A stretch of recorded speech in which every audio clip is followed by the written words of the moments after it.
Hey, it is your buddy, Peace and Harmony with you here today.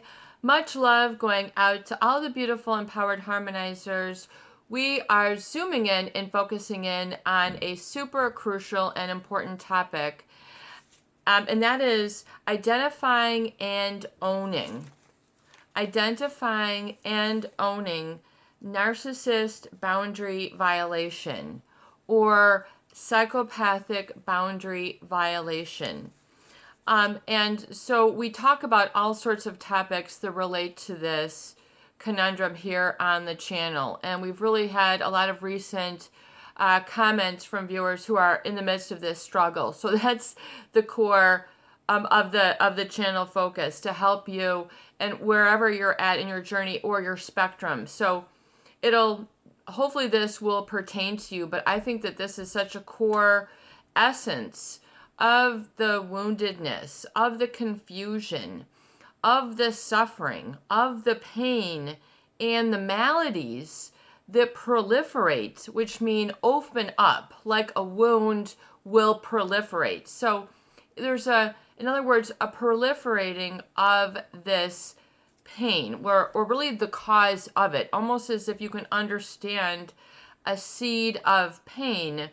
This is sort of my focus, or my concern is looking at the cause that has created this effect of pain. What is the cause of the suffering? What is the cause of the malady? What is the cause of the confusion, the questioning, the doubt, the tears, not being able to identify why this isn't working? Why do I keep feeling oppressed, down, not seen, not heard? Why aren't I getting anywhere? Why are we always fighting, or having all these negative emotion spats where I'm sort of always walking on eggshells, or fearful of this relationship just going south, splitting up, or experiencing a lot more of the same, basically, which is the proliferation of pain, which is the essence of really the pain I feel is in my thought and in my research, and what I'm doing in the book that I'm working on is really sort of at that foundational terra firma level, if you will. The physiological, the experiential, the kinesthetic, sort of that dark forest, or that nebulous forest where you have to tread the journey, but you cannot really see in front of you. So you can see a little bit, but a lot of people do not have then direction in their life as a result of narcissistic or psychopathic boundary violation, which means they don't feel personally effective. Personal agency, meaning the ability to speak up or act for themselves, a natural, normal, organic mechanism which should be functioning within you, just like breathing, your heartbeat, your digestion processes. You know, you don't have to wake up every morning and say, oh my God, I need a little bit more insulin. You know, in other words, there's a natural process which you do not have to maintain. However, it is my feeling, and my sort of exploration and research is looking at that cause. So in other words, identifying and owning narcissist boundary violation is important, even though it might seem nebulous. You know, in other words, where is the problem? Where is going to be the problem? Where was the problem before, when you could not see it, know it? You know, you just sort of fell into this. You found yourself here. I don't know how I got here. I don't know. You know, a lot of this sort of resourcelessness talk, feeling, which is registered as uncertainty, shyness, anxiousness, not wanting to do things, afraid to talk to people, confront people, advocate for yourself. I mean, I've had viewers that I've consulted with, you know, they're not able to leave their house or get groceries for 4 weeks. You know, they cannot help themselves. They're just literally in a paralysis. You know, they have lost self-efficacy, agency, industriousness, even inspiration. This is many, many levels of this experience that is a result of narcissist boundary violations. So it's really sort of annihilistic of another's sort of spark, their inner life energy. If you can just understand and indulge me. So if you can understand that you are electrical as an individual. So I know we talk about a lot of stuff here, but you are electrical. The heart is electric. The brain, you have energy. And so you have energy, emotion, energy in motion. And so this energy, is part of your I am. It leads you to your identity. You say, oh, I love this. I'm going to do that. Oh, I'm good at this. But it'll also teach you, oh, I'm not good at that, or I'm fearful of that. I will not do that. So there's also this, so it can be dulled out. It can be snuffed out. It can be extinguished out, or it can be unrewarded. Meaning, so when we talk about psychology and identifying and owning narcissist boundary violation, you have to understand, that your boundary is your emotion. So it's a psychological boundary. In other words, your own rules or terms of engagement, which are inherent and functional for you, that you own and establish and live and work with. Just like when you were able, if you were to go up against a boundary and you'd stub your toe and you go, oh, that hurts, you would not go there anywhere. You hit, in other words, you back up. You have this, it's a similar feeling where if you come up against a boundary, it's like an emotional stubbed toe. You go, oh, but you can't really, people don't always register, oh, that was an emotional wound. I should step back now and identify this. So usually you don't think that slowly. You don't sort of register or process. What people usually do is they clam up. They freeze. Pete Walker, from Surviving to Thriving, in his book Complex PTSD, it's literally, like a deer in a headlight. Like they can't, run to safety, just keep going. The deer is just, there, like a deer in headlights. They're just, they're numbed out. They're paralyzed. They do not know what to do. They're just, and so the cause that creates the effect of identifying and owning boundary violation is to understand that sort of crossroads right there, if you will. There was not an acknowledgement and validation of that sort of energy in motion of you, which is electrical, physiological, kinesthetic in nature. So in other words, you're one whole person. In other words, it's not like your emotions will run your body, your breathing, your, how you use your legs, how you hold yourself, your decision making, what professions you pursue, what friends you take up or do not, what you are able or feel confident to face or do not. So your body is like a register. And so if you have experienced this boundary violation from a narcissist, which is basically, there is, with a narcissist or a psychopath, you must understand that they have a pathological sense of self-importance coupled with a lack of empathy. So what does that mean for other people? You included. So it's not just you. There are other people as well.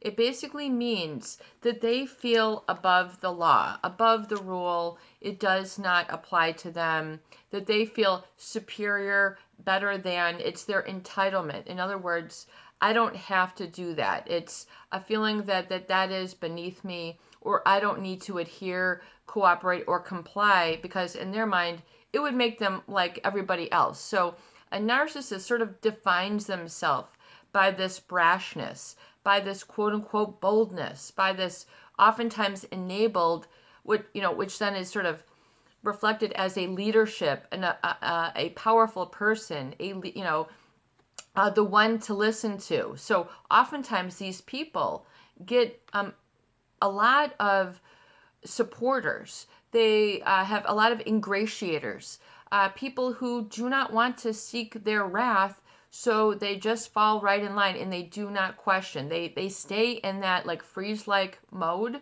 but they just sort of keep walking on eggshells, and they maybe will just get a bigger, thicker pair of boots to try to not feel it.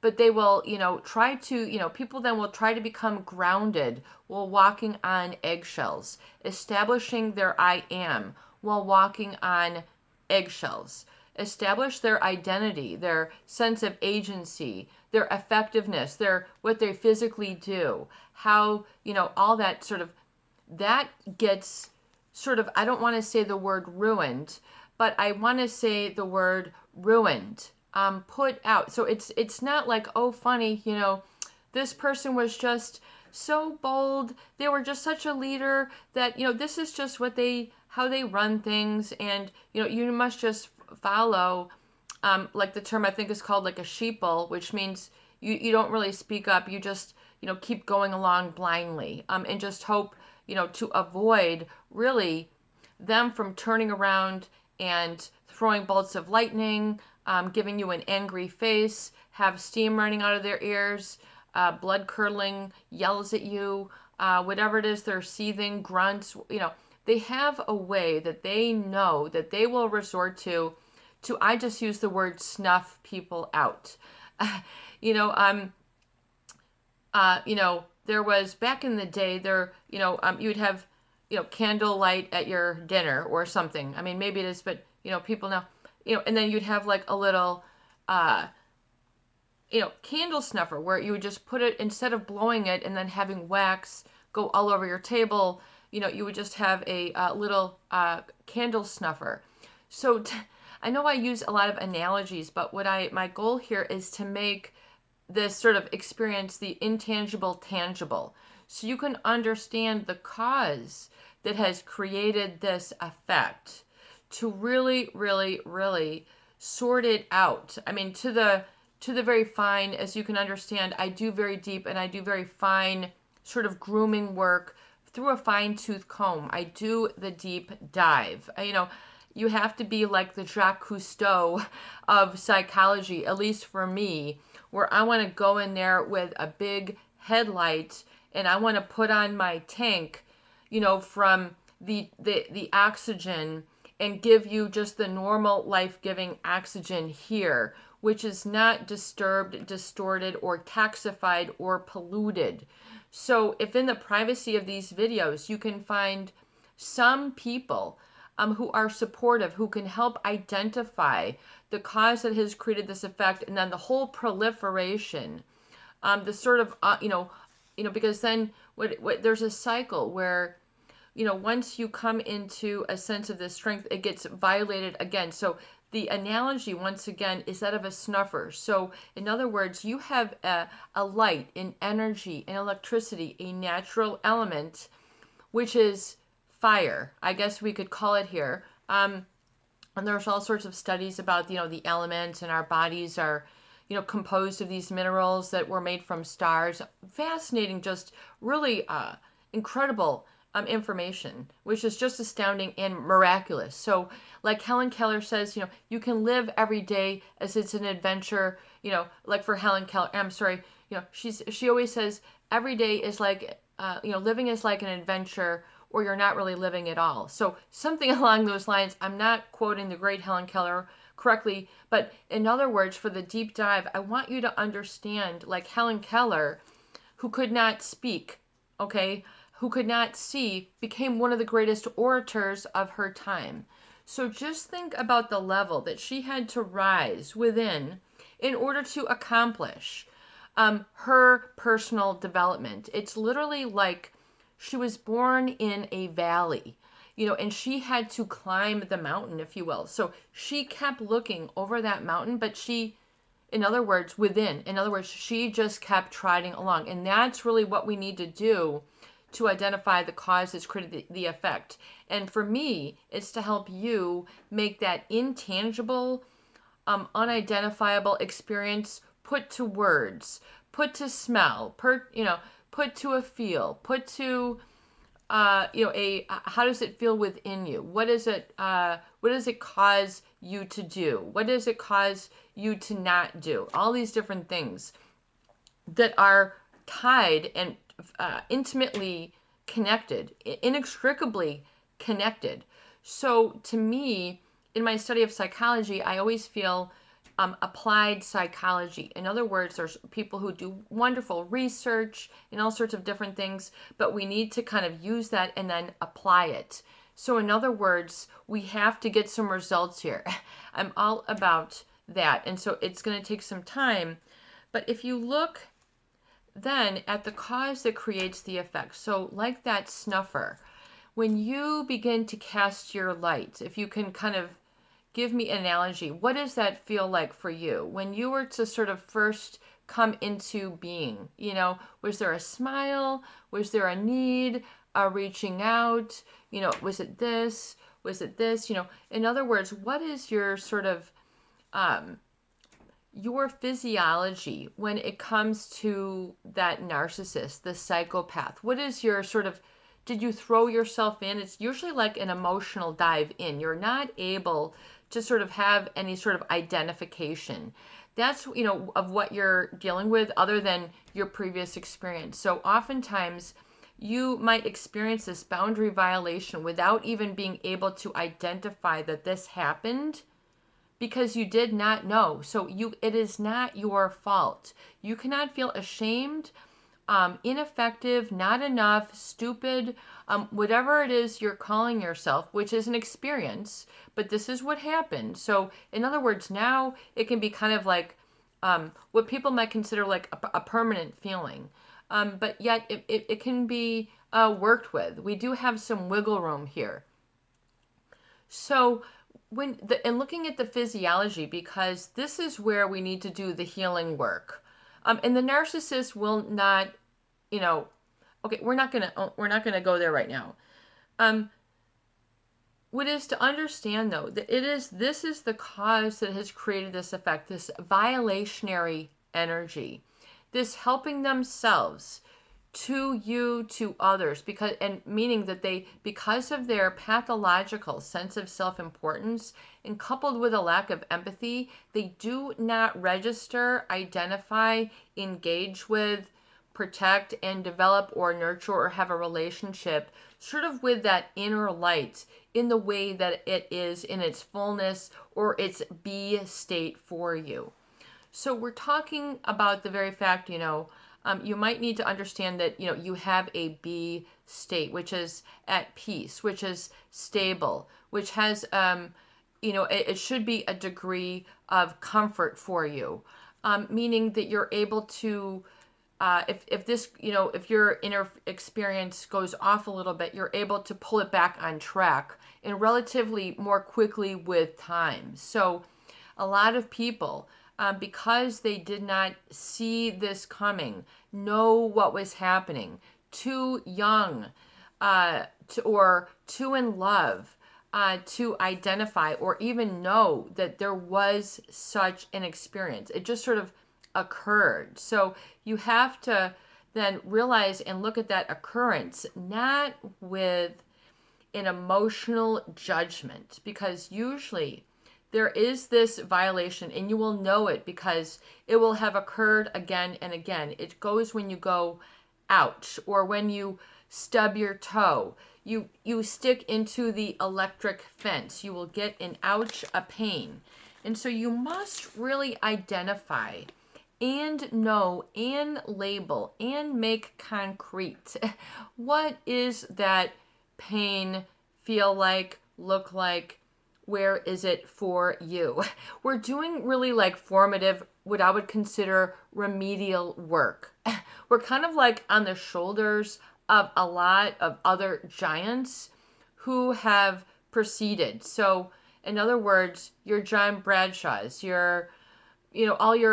all the myriad of people who we talk about here, who have done already so much terra firma work in this field, realize that it's not, all this fluff. There is, just look at what is happening in our political system as of current. Look at what is happening in the globe as of current. I'm not speaking on any other than that. So anyway, any more deep than that. So if you can understand then that there is this unidentified, unlabeled, it's kind of like, if you will, a wilderness, if you will, a internal, where you don't have a map. There was no big rock to say, go to the rock and turn right. Like when you go on a vacation, people who live out, yeah, just go to the big, they all know it, but you do not know it. So if you're kind of like in a new area, you're like a traveler where there's some locals. Your body is kind of like the local, okay? You got to check in with the locals. And it might seem weird. I don't belong here. But, I really do love it here, actually. And I need to work, with this, meaning your body. You've experienced positive relationships, happiness, joy, feelings of bliss or non-pain. And, you would kind of like to continue and keep it that way, or maybe go in that direction. But a lot of people who have had this narcissist boundary violation, there is a constant snag. You're trying to turn a corner and something just grabs your coat, and then it brings your arm back. You trip up on a chair. There's a snag in the sweater. There's always something. This kind of like, what's that song? Always something there to remind me. It sort of pulls you back into that level. And if you will, think of it as like a stoop. So we're trying to make the intangible tangible. So that inner experience, which is previously sort of dark, nebulous, which means gray, uneasy to navigate. In other words, if you were to be in the forest with some local, if you were to be somewhere and you were, I gotta find, my way back home, or I gotta find the park, or I gotta find my car. Like, in other words, and you could not make the way to kind of sort of recovery there. Like, recover and then you'd be okay. Get the directions and then you'd be okay. This is all I need, and then I'll, to have that I'm okay experience. So we're sort of really threading it out here, if you will, like a quilt. There's so many areas. So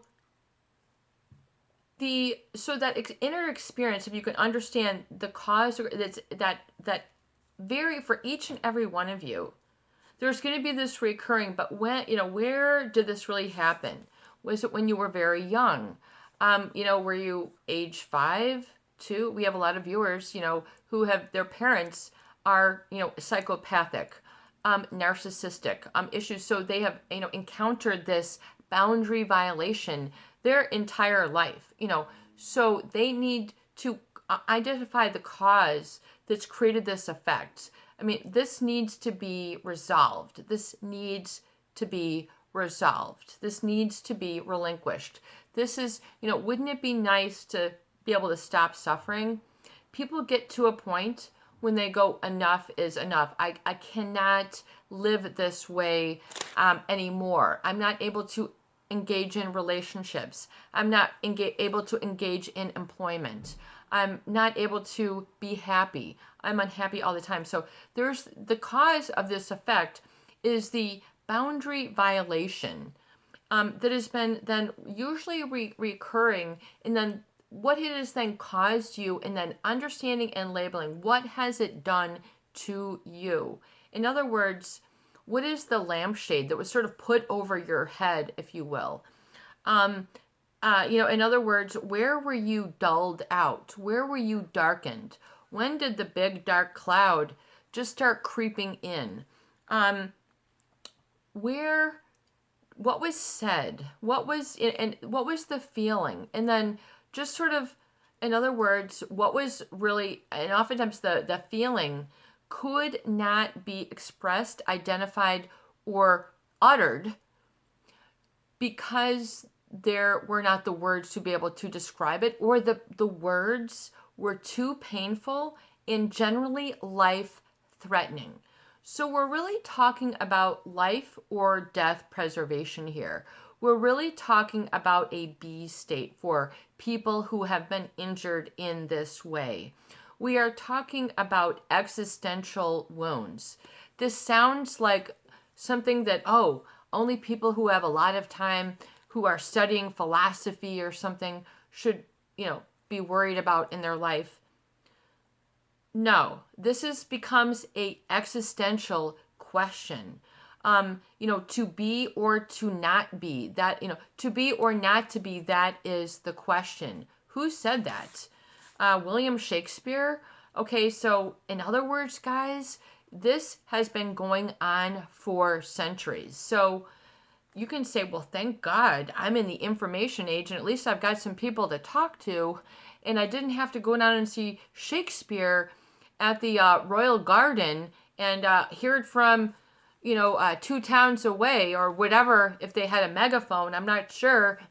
You might not even you've been able to even see the theater back in the day. You might not even had the Cinderella golden slipper or the Manly Ford F-150 to go and go there. You might not even had a bike or a helicopter chopper or whatever it is you need the ticket in. So you might not have met anybody along your journey that you even felt comfortable talking about this with. And so you suffered silently again and again and just thought that this was normal until it got really bad. So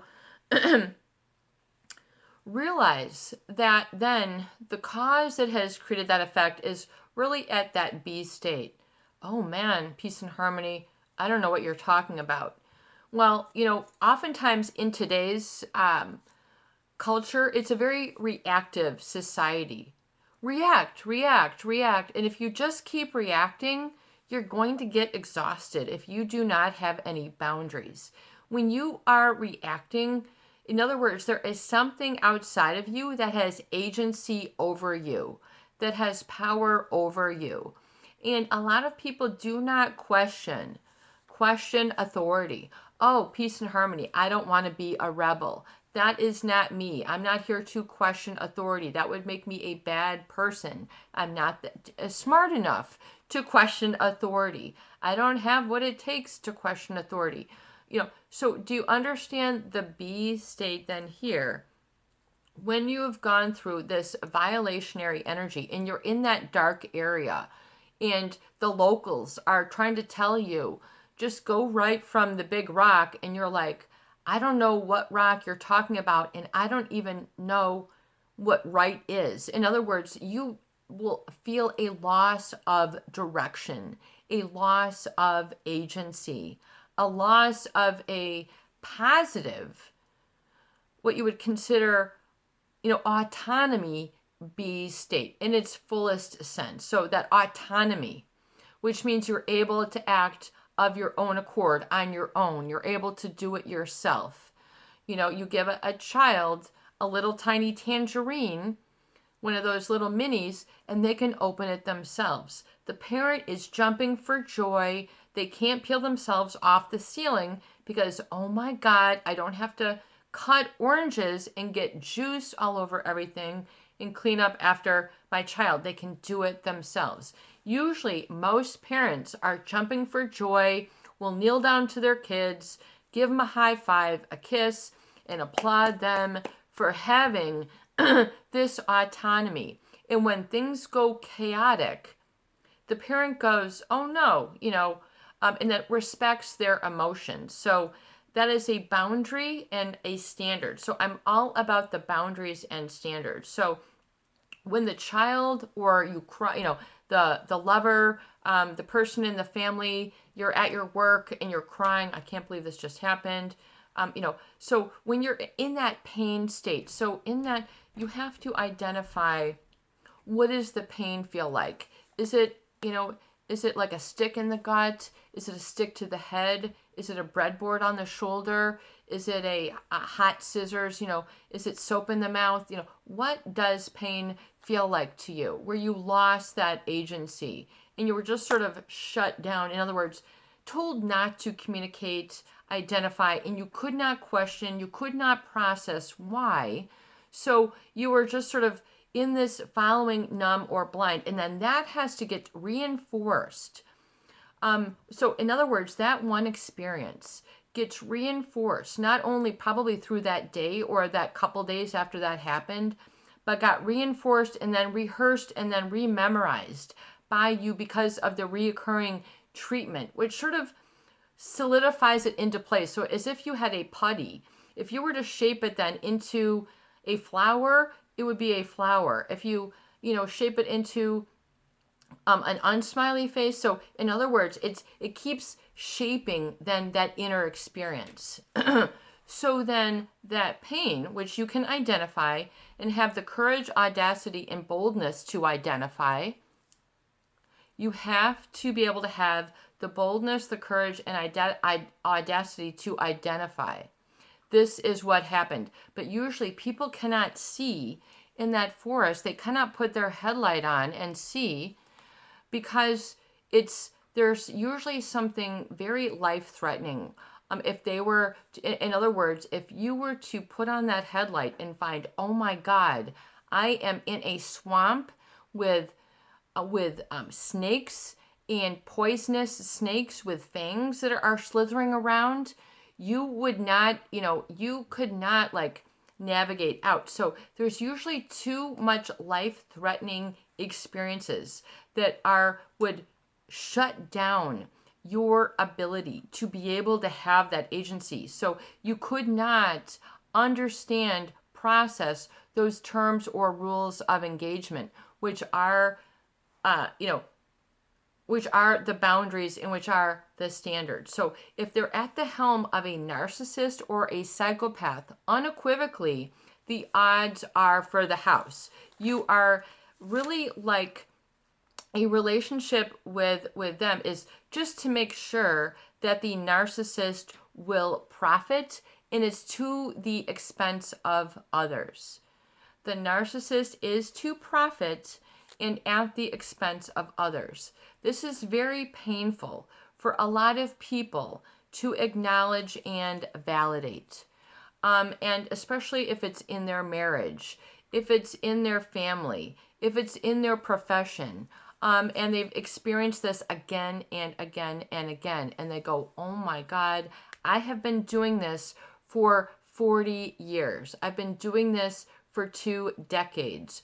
I've been doing this for 3 years now, or this just happened. So you need to kind of have a lot of aha moments and identify this. And I know that this is getting to be a long video. Perhaps what we'll do is we'll do more work on this and sort of keep going in these different directions to the, because you might need to replay it, or, this is all sort of remedial, but also sort of